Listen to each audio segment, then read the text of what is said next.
আল্লাহ তাআলা বলেন ওয়ামা আনফাকতুম মিন শাইইন ফাহুয়া ইউখলিফুহু ওয়া হুয়া খায়রুর রাসিকিন। যে দান করে, দান করলে যে ঘাটতি হয় আল্লাহ তাআলা এই ঘাটতিটাকে রিপ্লেস করে দেয়, রিপ্লেস করে দেয়।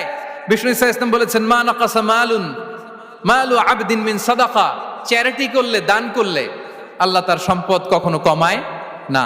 প্রতিদিন সকালবেলা দুজন ফেরেশতা নেমে বলতে থাকে আল্লাহুম্মা আ'তি মুনফিকান খালাফা, আল্লাহুম্মা আ'তি মুমসিকান চালাফা।